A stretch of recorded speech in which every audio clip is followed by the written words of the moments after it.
Basically, CGP EXPAL is a company, we're a worldwide organization who we focus on anti-slip sheets. So we're looking to help you replace your tiered level sheets, help you improve your sustainability, help you with your EPR, all that kind of stuff. So today, really what I want to talk about today is I want you to think a little differently about your packaging.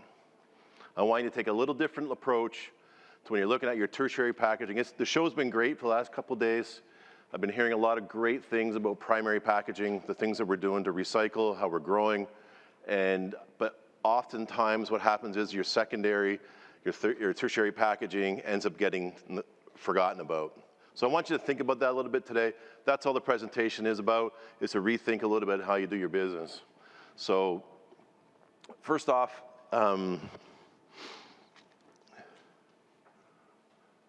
pallets. I'm sure everybody raise their hand here if you've all seen pallets in your warehouse that look like this occasionally when you're going out the door. They're a little nutty. There's another one that's wrapped. It's got 14 miles worth of pallet wrap around it because we're worried about loads shifting and loads moving.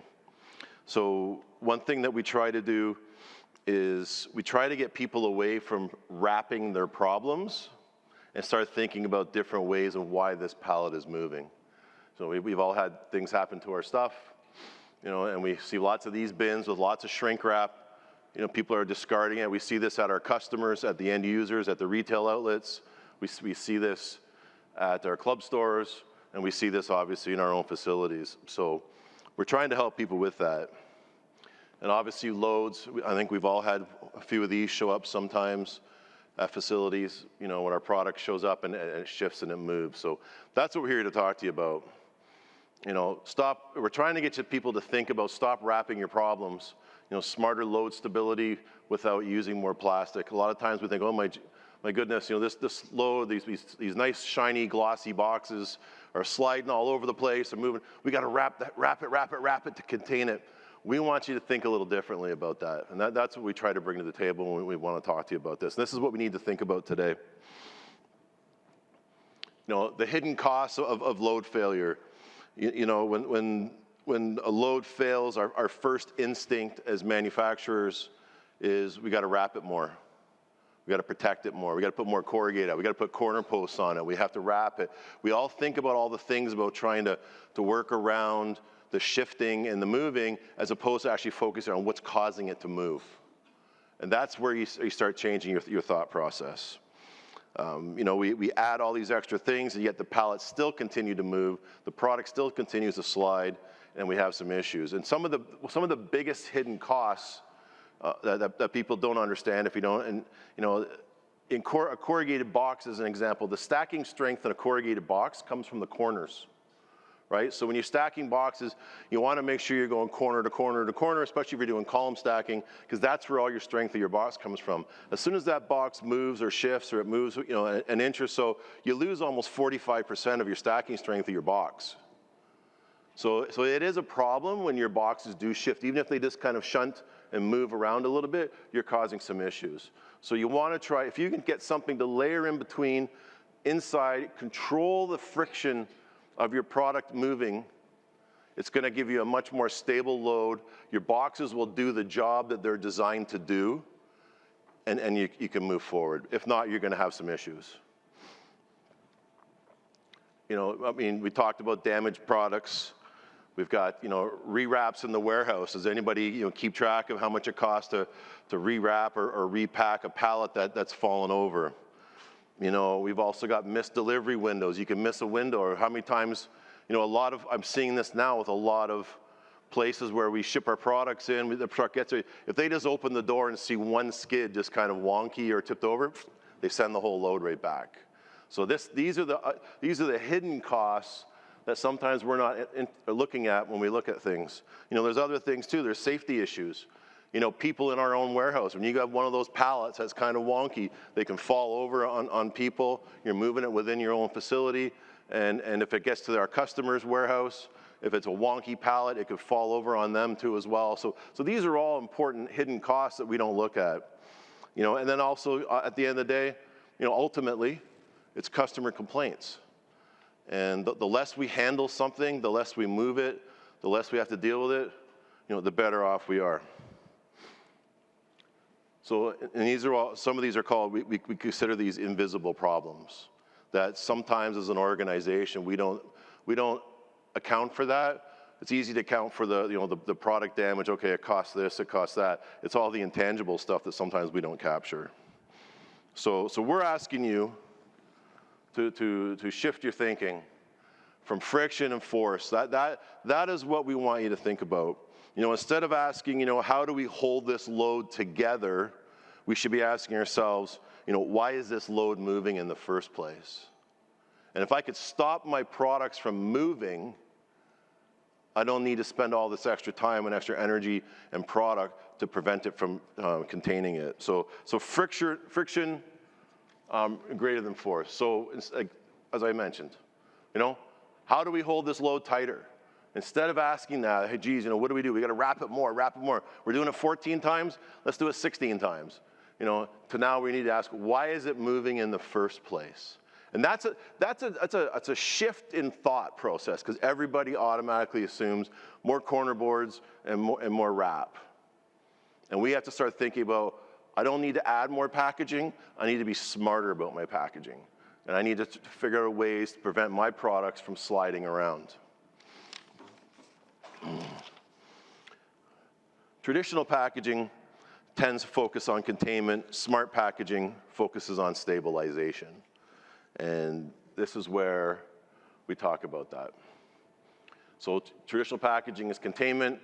Smart packaging is stabilization. What if your pallet didn't move? What if the products on your pallet didn't move at all? This is where anti-slip technology comes in, and where we have an advantage in the marketplace with our customers to help them with more secure loads. If we can stop the movement at the source. So instead of allowing it to move around and shift, what if we just had it so it wouldn't move at all? What if we had a solution that was, created high friction between our layers, even on those nice, beautiful, glossy, corrugated boxes that everybody wants? I love that. I love hearing that. That's awesome. That's great stuff. That's good for our product. Those boxes are great. They look wonderful, but they're not. You try putting two of them together, they slide all over the place. But plastic on plastic slides all over the place. Corrugated as an example. Corrugated has a 12-degree slide angle. So if you're using corrugated sheets, you can only lift your pallet about 12 degrees. You use an anti-slip application, you're looking at about 42 degrees. We're not recommending you tip your pallets 42 degrees, but that's the difference in the slide angles that you get on the different materials. What if we had a product fully ISO certified, sustainability, 100% recyclable, carbon footprint improvement, water-based coating, and that's we're talking about our sheets here. So one of the biggest things for us was we have to do a coating, we have to come up with something that's going to stick, cause friction, hold our parts in place and not move, but not add anything that's going to be harmful to the environment. So we've created a water-based, plant-based coating that goes on paper to prevent this from happening. So it's also helping with sustainability, and it's fully recyclable. 100% recyclable. Actually, the corrugated paper mills actually like getting our scrap sheets in, because the paper that we use, our paper fibers are very long, and they can recycle it over and over again. It's really nice to put in with all the OCD. So that is what our product is. And it's like referred to as Stabulon. Stabulon is the brand name of our product. You get it waterproof. You can get it on sheet form. You get it in poly form as well, whatever the adaptation needs to be.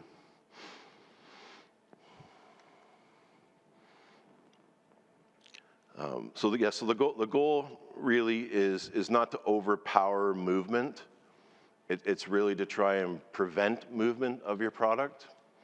And we talk about the advantages of paper. Let's talk about sustainability for instance here, and let's talk about how you can reach your sustainability goals just by changing to a sheet of paper like this. Let's take an example, corrugated. Corrugated's got 3 layers of paper. You got the one liner, the flute, and the other liner. That's 3 layers of paper. You can replace that corrugated pad with a sheet that has 1 layer of paper. So immediately, right off the bat, you're eliminating 2 layers of paper. The other thing is pallet wrap. Because the loads are way more stable, each layer is stabilized, you can move product around, you're using less pallet wrap. We have customers who, you know, everybody has the same issue, right? Product comes off the production line, you got to wrap it and pallet wrap just to move it down to the shipping area so they can pallet wrap it and go. We have customers that don't even have to pallet wrap it anymore, moving it within their own facility. So for me, sustainability is great. I love hearing about recycling. We're bringing back containers. We're doing all this stuff. That's great. But for me, the ultimate in sustainability is using less material. That's really ultimately, if you can do that, you can hit your goals by doing that. So what we offer here and the solutions that we talk about, and if you start thinking about keeping your products from moving and slipping, you're going to use less pallet wrap and you're going to use less corrugated, less corner boards, less material. So this is the secondary, tertiary packaging that we're talking about that people we often kind of overthink it. We don't really think about it because it's like shipping supplies, whatever. We don't look at it as our primary packaging. But you can hit and get to your numbers by just making these switches on the outside of your packaging. So that's what I'm really ultimately want you to think about today. There's one of our fellows here. So you know, reductions in wrap, fewer damaged goods, faster palletization, safer handling, and all that. Here's a little video. I want to show you a little bit. This was a diaper application. We were doing diapers. The first video you'll see shows a tow motor driver driving, and then you'll see the load has our Stabulon on it. The load will shift and move, but it won't move.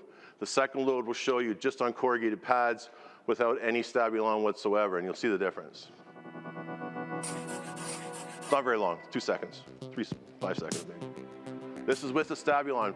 You see the load? See how the whole entire load moves together but doesn't fall off. Without the Stabulon, it starts coming down.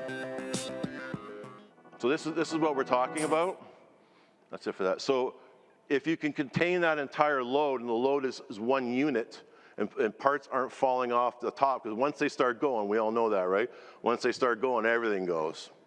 So you keep the load together, it's going to shift, it's going to move, but it's going to be solid and it's going to be base. So that's what the whole premise of this is. We do trials with people. I just had a client of mine, I tell this story, it's a pretty funny story. They have a product, they have all kinds of problems with it. They get returns on it, it falls over in the truck, falls over in their warehouse. Everybody hates, you know, trying to put this pallet up. We came in, brought some sheets in, and I said to him, come over here. I said, take this pallet up. It's got no pallet wrap on it whatsoever, just our sheets, and just spin it around, do whatever you want. He wouldn't do it. Tow motor guy was like, I'm not doing it, I'm not doing it, I'm not doing it. And luckily, his boss was with me, and he had to promise this tow motor driver, don't worry, we'll get somebody else over here to clean the mess up if we have a mess. And he was okay, he obliged to it. He came over, picked up the pallet, and he was doing 360s with the tow motor, bouncing it up and down, shutting it all over the place, just with our sheets, no pallet wrap. And this is a product that they were having all kinds of stuff falling off continuously. So internally within the facility, the tow motor drivers can shunt and move product quicker and faster, more efficiently, because they're not worried about stuff tipping over. They don't have to pre-wrap it, wrap everything. So there's efficiencies to pick up everywhere. We're not just talking about, you know, the cost of adding a friction layer per pallet. We're talking about overall costs, you know, operational costs, all kind of ties in together. So these are the kind of things that we talk about. Everyone, we all had, I mean, raise our hands here. We've all been asked to reduce plastic, you know, cut waste, and improve sustainability. Anybody here not been asked to do that? All right. But there's a catch.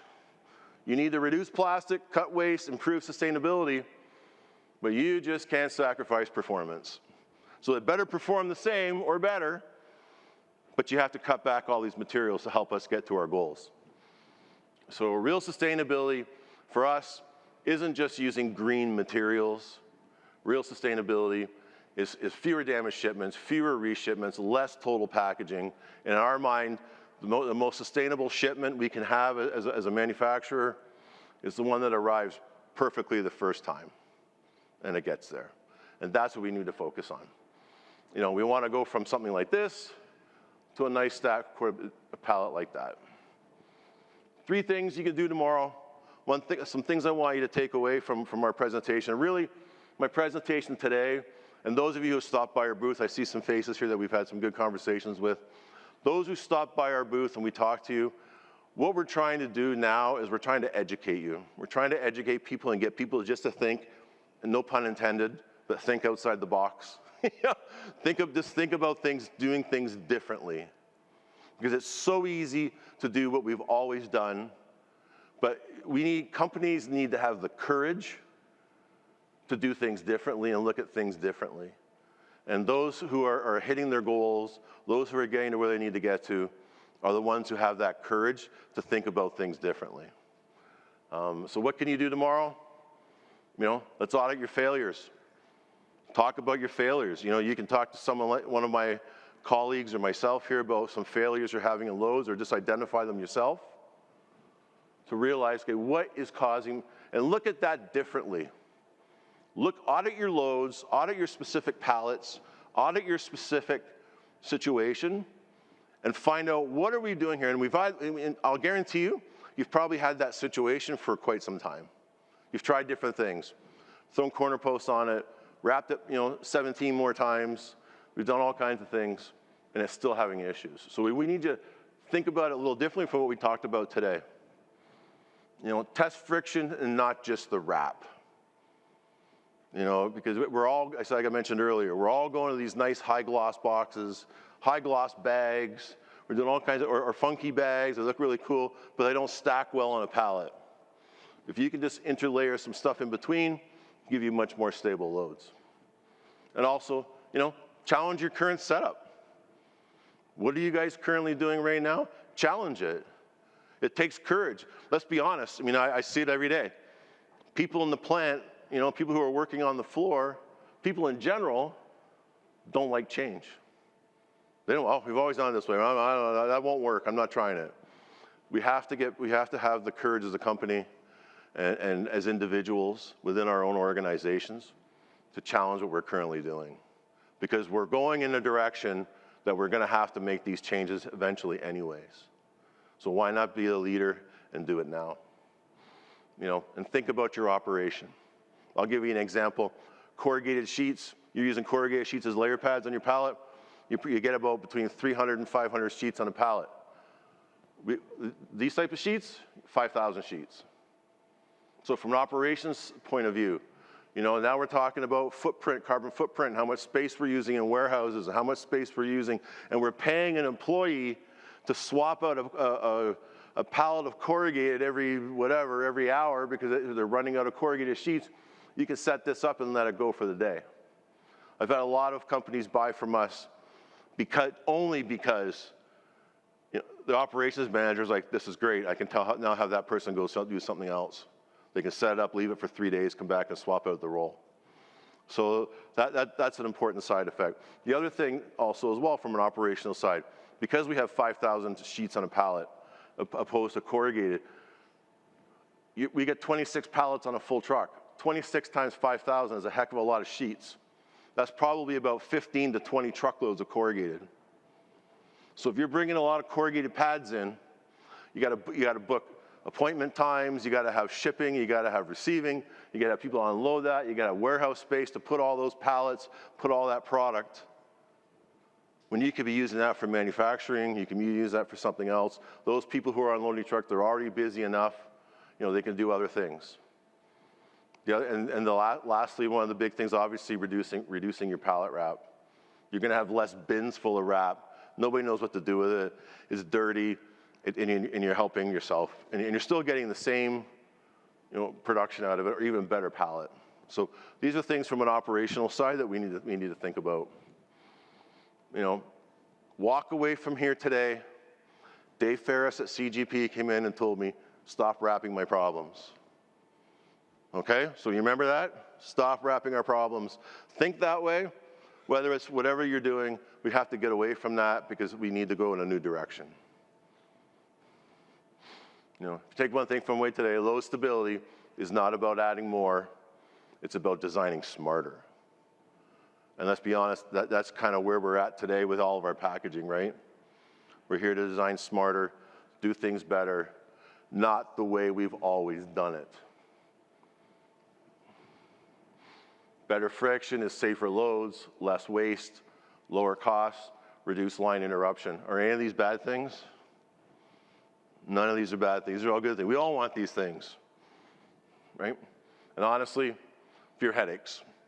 So the less we're hearing about pallets falling over, tipping over, you know, Costco's rejected a whole truckload because the one pallet on the end was tipped over. They rejected the whole thing and they all came back.